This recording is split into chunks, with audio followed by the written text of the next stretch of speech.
और कैसे खाएगा, मैंने आपसे निवेदन किया था कि ये खाना एक्सेस होगा तो इसमें से गैस फॉर्म होगी, इसमें एसिड्स फॉर्म होंगे। गैस की पहचान है कि एड़ी से चोटी तक अगर दर्द नाम की कोई चीज है तो दुनिया में केवल एक कारण है और वो है गैस। चाहे वो सिर दर्द हो, चाहे पेट दर्द हो, चाहे कमर दर्द हो, चाहे पैर दर्द हो, अगर दर्द नाम की कोई चीज है तो केवल और केवल एक कारण है गैस। अगर गैस नहीं होगी तो दर्द नहीं होगा। परंतु अगर चक्कर आ रहा है, जी मिचला रहा है, आंखों के आगे अंधेरा, उल्टी या जलन, चक्कर आना, जी मिचलाना, आंखों के आगे अंधेरा, उल्टी और जलन, याद रखना मेरे साथियों, ये 5 लक्षण एसिडिटी के हैं। किसी जर्नल फिजिशियन के पास चले जाइए, 80% रोगी इन 2 रोगों के मिलेंगे, या तो उनको गैस्ट्रिक होगी या उनको एसिडिटी होगी। कारण केवल एक, बचपन में जो पहली खराबी भरी गई कि भोजन शक्ति देता है। ये डॉक्टर है डॉक्टर N.W. वाकर, आप लोग यहां देख रहे हैं डॉक्टर N.W. वाकर को। ये doctor N.W. Walker Arizona America का डॉक्टर है, एरिजोना प्रांत का। ये डॉक्टर कहता है कि एक हेल्दी आंत, एक स्वस्थ व्यक्ति की जो कोलन है वो ऐसी होनी चाहिए जो दिखाई दे रही है आपको इस चित्र में। परंतु आज लोगों ने खा खा करके अपनी आंतों की ये दुर्दशा कर ली है। होनी ऐसी चाहिए, ये अवस्था है स्वस्थ, परंतु ऐसी लोगों ने अपनी आंतों की दुर्दशा कर ली है। क्या फायदा और क्या नुकसान? कहता है ये आंत 2 काम करती है। नंबर 1, जो हम खाना खाते हैं इसमें जो मिनरल्स होते हैं, खनिज लवण, इन मिनरल्स को एब्जॉर्ब किया जाता है। कौन सा मिनरल कहां से एब्जॉर्ब होता है, इस डॉक्टर ने यहां इसके नंबर लिखे, यहां इसके नाम लिखे।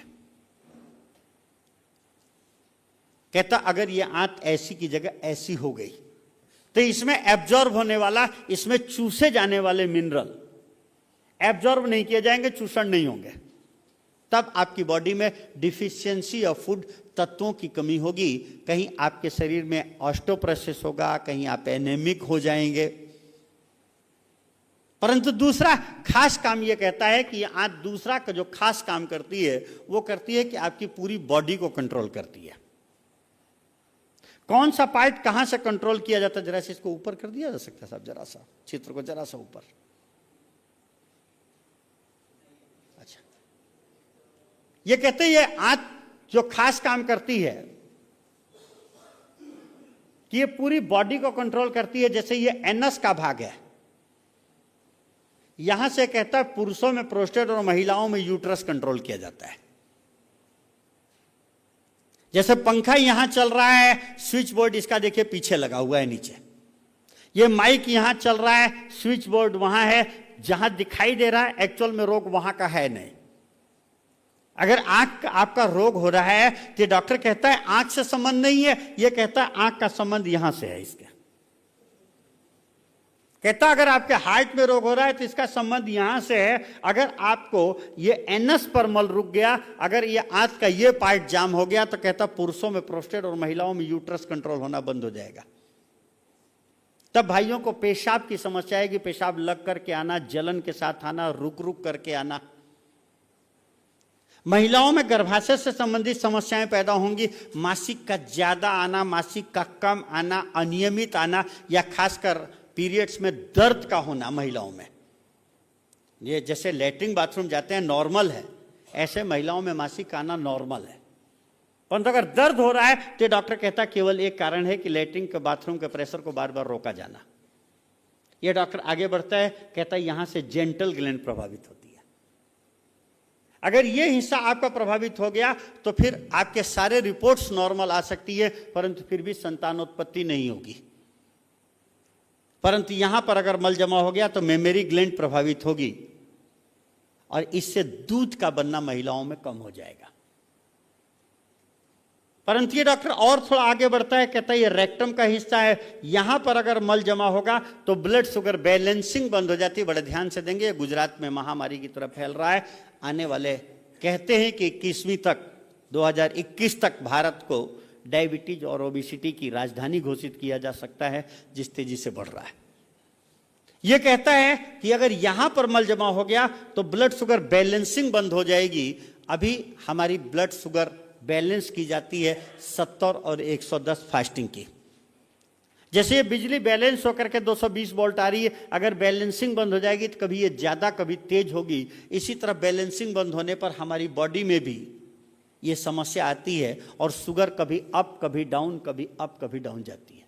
टाइप 2 डायबिटीज सभी लोग जानते होंगे कि डॉक्टर कहता है कि थोड़ी थोड़ी देर पर कुछ खाते रहना, क्योंकि कब शुगर डाउन जाएगी डॉक्टर को भी नहीं मालूम है। परंतु कहता है कि टाइम से दवाई जरूर खा लेना, क्योंकि कब शुगर बढ़ जाएगी ये भी डॉक्टर को नहीं मालूम है, क्योंकि इसमें बैलेंसिंग बंद हो रही है। यह कारण केवल एक है, यह डॉक्टर कहता है कि जब यहां पर रेक्टम पर मल जमा होता है। रेक्टम पर मल जमा होने का प्रमुख कारण है मेरे साथियों कि आपने अगर रोटी और सब्जी खाई तो रोटी पचेगी देर में और सब्जी पचेगी जल्दी। एक खाने का 2 पाखाना बनेगा। परंतु ईमानदारी से बताना, आप लोग कितनी बार खाते हैं? 2 बार कि 3 बार? 3 बार। और जाते कितनी बार? 1 बार। ये 2 बार का माल कहां जाता है? बड़ा सिंपल सा, ये नॉन स्टॉप गाड़ी है। एक बार यहां से डालने की देरी है, गले तक आपके हाथ में है।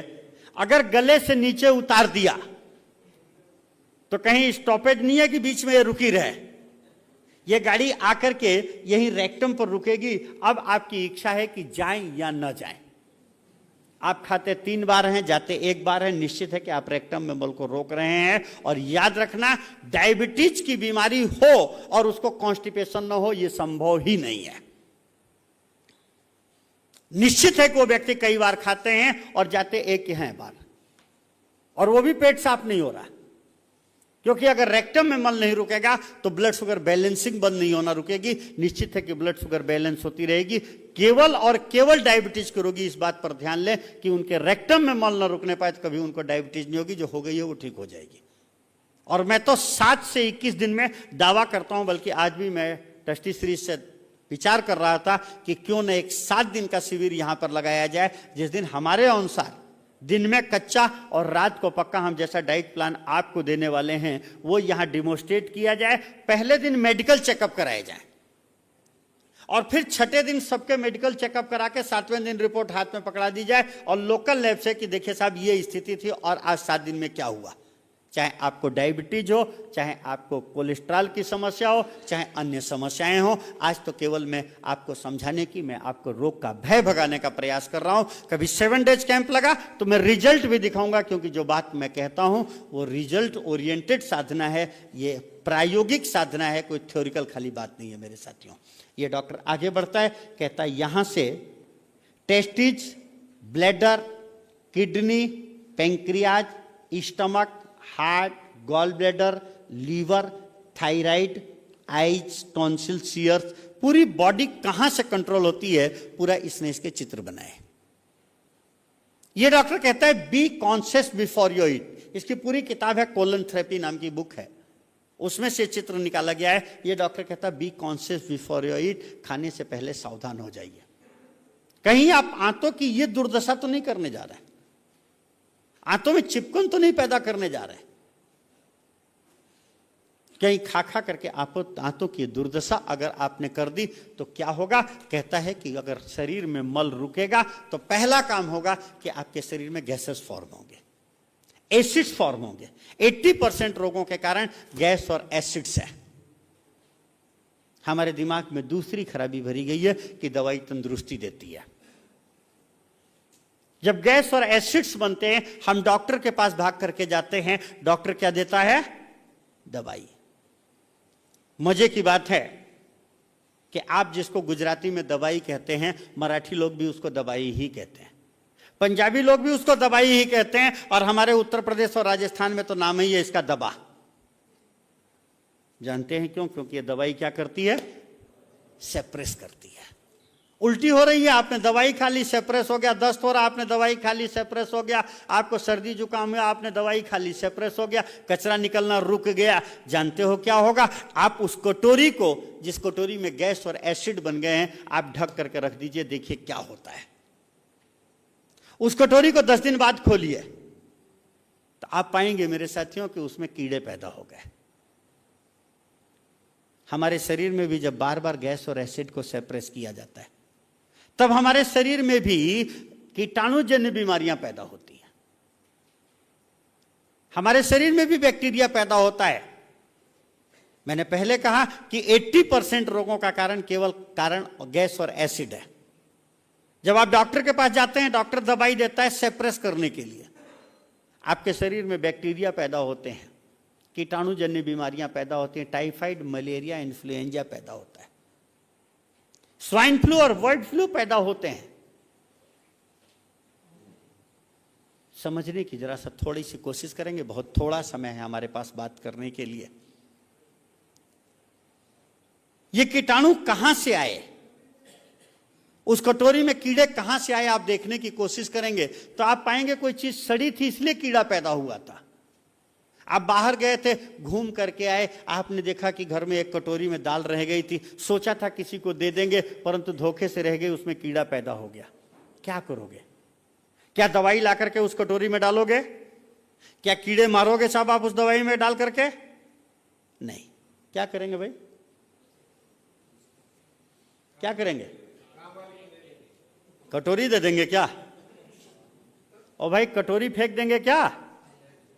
बड़ा सिंपल सा है, दाल को फेंक देंगे, कटोरी को धो करके रख देंगे, न होगा कूड़ा और न होगा, क्योंकि जहां कूड़ा वहां।